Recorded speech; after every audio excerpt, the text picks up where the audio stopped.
Welcome, everybody, to Casting for Two, the podcast, as always, hosted by me, Chris. Welcome to episode number 256. I got a great episode for you guys lined up today, of course. If you want to follow me on my social medias, I'm on Instagram and Twitter at Casting for Two. If you're on iTunes or Google Play Music, Stitcher, Public Radio Public, or iHeartRadio, drop me a comment, or not drop me a comment, leave me a review or something. That would be most appreciated. And of course, Ramble Jam, the other podcast that I do with Josh Silverman from Constantly Calibrating Productions, is on every Wednesday on mixer.com/concalpod from 5 Pacific, 8 Eastern. And yeah, so that's all that I got going on for me. Exciting. This is the last week of June, which is cool because everyone knows, well, not everybody, July is the podcast birthday, and I got some great things lined up for you. But today I should talk about my guest. Parker Polhill is an amazing musician, songwriter, singer, football player. I know he plays football. I can't speak for how good he is. I'm assuming he was good. That he was too good. He got out of the game and was like, I'm doing music now, and he's crushing that. But it was so cool to chat with him about his musical process, and he has a new EP coming out soon, so be on the lookout for that. But instead of me just talking a lot like I usually do, let's get in this episode, all right? So everybody sit back, relax, and Chris, cue the music, please.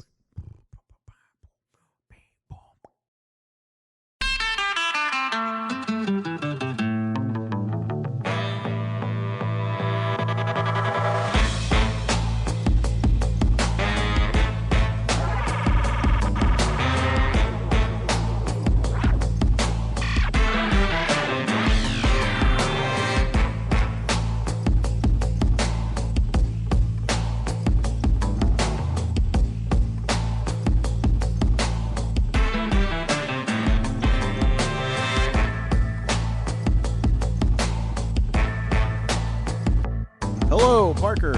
Hey, how are you doing? I'm doing well. How about yourself? Great, thank you for asking. Oh, of course. I always try to ask. Yeah. And, the thing is, I do mean it. Yeah. It's not one of those like, meh, how you doing, whatever. I hear that. I hear you. How's your day been going? It's been going well. It's been pretty relaxed, last day in LA before I'm going back to Atlanta to see the family for a week. Little sister's graduating and everything, so. Nice. Yeah. Is now, what's the have you been to LA before this trip? Yeah, I'm in LA about a week out of every month. Okay. Out here working. There's a handful of producers and writers I like to work with out here, so I get out here monthly and make new music and all that good stuff. Gotcha. Now, what's the biggest culture shock between Atlanta and LA? Biggest culture shock. I would say they're kind of similar. LA has a lot more different kind of people, I'd say. Yeah, I don't really notice huge differences besides Atlanta's got a little bit more of that Southern comfort feel. Right. But besides that, I love them both. Atlanta's home, but I'll probably be out here in LA at some point living. So I love them both. I wouldn't say there's huge differences, Nice. That's always a good thing when it's like I can't tell the difference between one another. Because right now I'm living in San Antonio, and I'm from Oregon, and there's a huge difference, and I see it every day. Yeah. But it's all good now. So I'm assuming you said you go to LA once a week. It's all there for work, pretty much. Yeah. All of it. I come out here. It's either a long weekend or anywhere from 4 to 7 days. I'll be out here out of a month, and yeah, it's all for work. I'm writing every day, one, maybe two sessions a day, and yeah, so that's the real reason I'm out here. I mean, I've got a handful of friends out here, but Yeah. uh, yeah, I visit them when I've got off time from work. Well, and so what is your writing process like? Well, it varies. If I'm writing alone, it can be me just sitting at a piano writing a song, or me picking up the guitar and playing it, and start writing a song.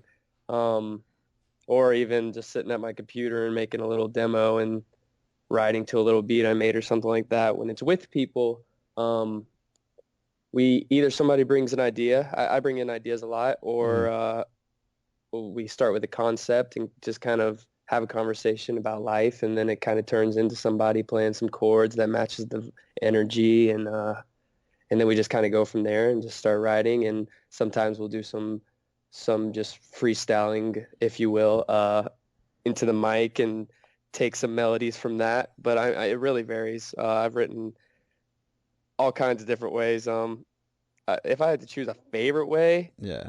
um, I think sitting down with a guitar and just writing on an acoustic guitar might be my favorite, just because um, if it's a good song, then chances are you can just play it with a guitar and it's still a good song, you know? Hmm. And so yeah, I'd probably say that's my favorite way of writing. And do you ever have those moments where you're deep in a writing sesh, and let's just say you're by yourself, and Hmm. it's just not coming out. What you're looking to do is just not either it's not working or you just feel like it isn't up to snuff. Like, Yeah. is there a process where you're like, okay, I need to clear my head for a sec? Yeah, I would say it's very rare that I don't have to either leave the room or go run an errand or something to get away from the song for a minute. Uh-huh.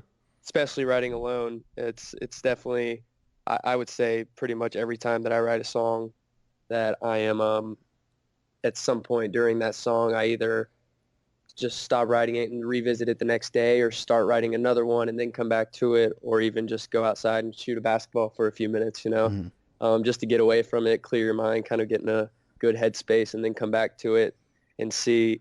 And that, a lot of the times that helps that helps me find out, like, if I come back to the song, I'm like, oh, well, I need to change that because that's trash, you know? It's Yeah. not as good as I originally thought. But yeah, I'd say most of the time that's kind of how it works. Nice. And so, for you, when did you realize that music was something you wanted to pursue?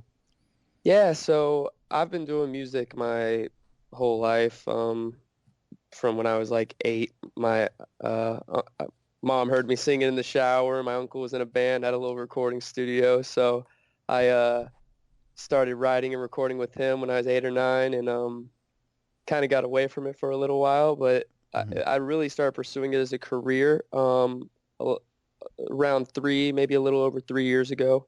Um, and so yeah, I've been pursuing it as a career for around 3 years now. Hmm. But I've been doing it my whole life. I've been in choirs, and I've been it's always been in my life, you know. Yeah. And so, what was it that made you say, or so you take normal, you do the growing up thing, which is, Hmm. you I've know, got into sports. yeah. Yeah. Yeah, I mean that's pretty normal. But then you were like, you know what? I got to do this now. I feel like I'm at a point where I do want to do this. Yeah. When does that happen to you?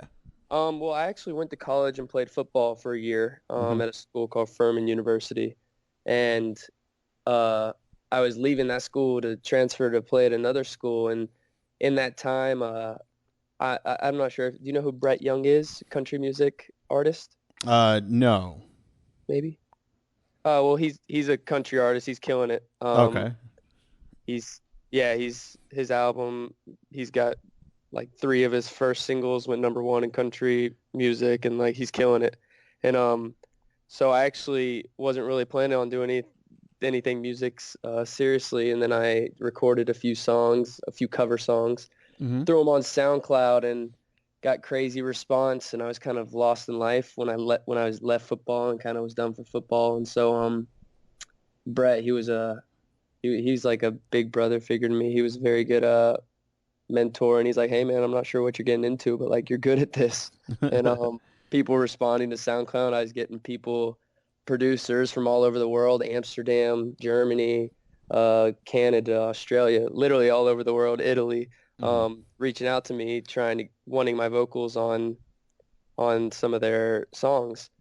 And so it kind of got the ball rolling, and a few of those EDM songs came out, and it just had more people reaching out to me. And then, I mean, I started writing again, and I just kind of fell back in love with it. And so at that point, I was just everybody was telling me to do it. I was loving it again, and yeah, just kind of everything came together for it, and yeah, I mean, Nice, nice. And so, just kind of felt right, you know. yeah. So your music palette must be pretty huge to,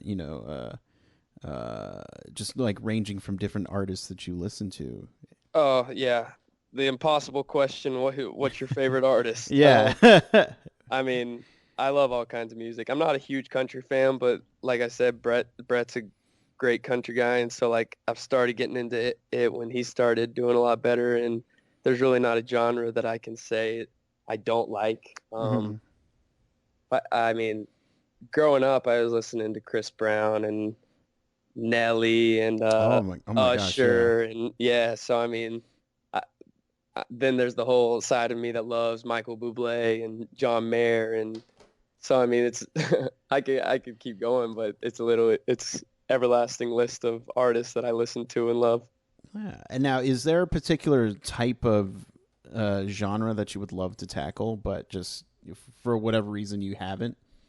Um, Like, I- would a rap album be in your future? um, I mean it'd be fun. Yeah. It'd be fun to try, you know. I'm from Atlanta and I love rap music, Yeah. so, so maybe, but not right now. No, it's not. It's not what I'm focused on right now. Gotcha. And what was it hard finding the style first off when you started writing your own music? So when I got back into writing, Mm-hmm. when I left Furman, I was making a lot of ballads, a lot of like emotional songs. I fell in love early and had a lot of emotions, and it didn't end well. And so like I wrote a lot of sad ballady piano songs. And then the EDM kind of got me into this upbeat world. And so going into like doing those two pretty much opposites, at this point in my career, I think I found a really happy medium, and I'm really happy with the music. My first project's coming out this summer, an EP, and I mean the music's great. It's a good mix. I mean it's pretty mainstream pop music, but Mm-hmm. it's got some EDM and R&B undertones in it, and yeah, I couldn't be more excited about it. Nice. And how many songs are going to be on the EP? So there's five of them that are done that are for sure going to be on it. I'm deciding on a sixth. I've got a handful of songs that I'm thinking about putting on it. It'll probably Yeah. be six, but Okay. right now actually while I'm in LA, I just finished recording the last of the five, and so I got five ready to go. Um, but yeah, I'm kind of maybe six. So let's just say out of the five that are for sure going on, Hmm. was there one song in particular that we talked a lot about writing processes that kind of came together a lot quicker than the rest? Um, yeah. The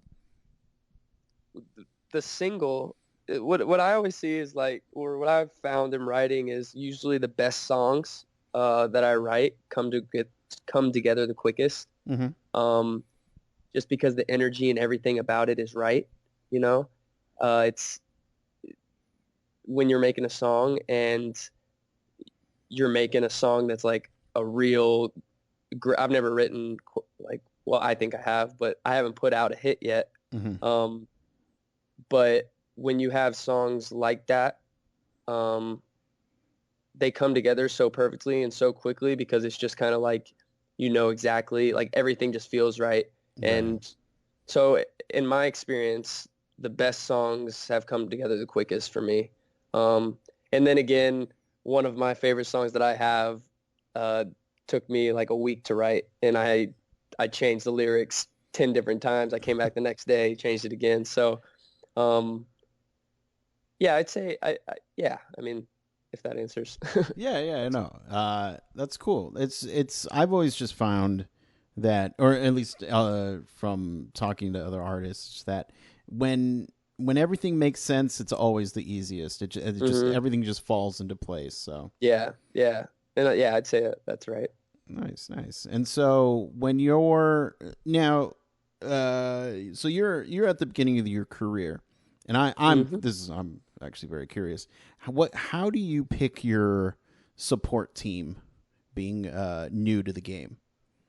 Um, well, I'm big on if somebody's trying to be a part of my team, if somebody's trying to be my manager, anything like that, they've got to love the music as much as I do. If they're Hmm. not a believer, if they're not excited about it, if they just see it as a money opportunity, I'm not really interested in that. I want people to. I've got huge goals.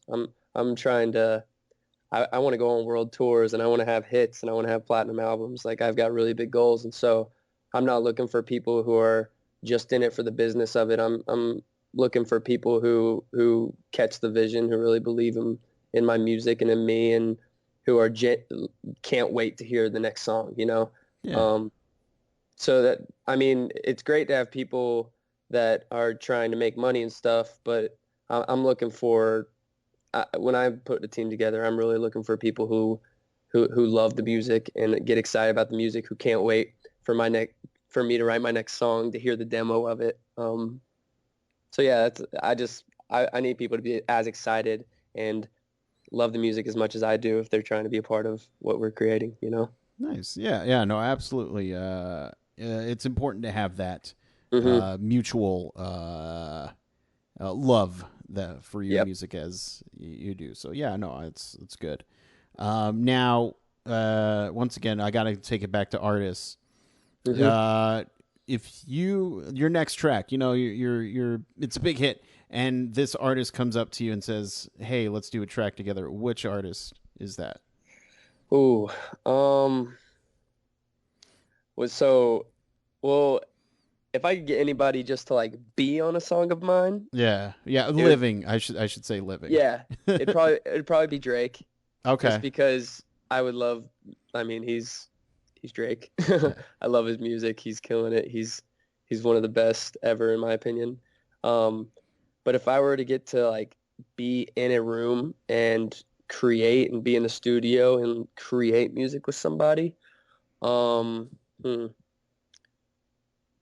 um, maybe Chris Brown Hmm. or Justin Timberlake, maybe. Oh my gosh, Um, yeah.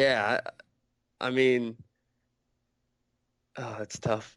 Yeah, I think yeah, one of those two guys. I think if I could be in the studio, because I've heard a million stories, or I've worked with people that have worked on a couple of their stuff, and they said their creative process is just incredible, and I would love to experience it. Yeah, yeah, no. I mean, I feel like for sure you could probably get Drake. He's always playing Fortnite, so just log on to Fortnite and track him down. Yeah, Like yeah. Drake, come on, let's do this. Bring That's, bring bring Fortnite. We'll record something real quick. I hear you. I hear you. But for the people at home who'd like to follow you, keep up with everything you do, pick up the EP when it comes out. Where Yeah. can they do all that? Yeah, if so social media wise, I'm most active on Instagram. I just enjoy it the most. So follow me on Instagram. It's just my name at Parker Polhill. Facebook is always updated, my fan page on Facebook, and obviously the website is always up to par and always has the latest shows and the latest music coming out and everything. So those three spots are will be able to tell you everything you need to know. Nice, nice. Parker, thank you so much for chatting with me. It's great because I listened to the single that you had out, and hmm it's wonderful. And I feel like you're gonna go places, and hopefully you get to work with Drake. Yeah, Hopefully. Lord willing. But I feel like I should let you go and enjoy the sunshine. while you have it, or the no humidity, I guess. Yeah. It's great out here. Beautiful day today too. There we go. Yeah, you know what? Just go hang out on the beach. I don't know if that's what people in LA do. They just hang out on the beach and eat gluten-free food. Yeah. But you have a good one, all right, man? Yeah, you have a good one too, Chris. All right. Bye-bye. Bye.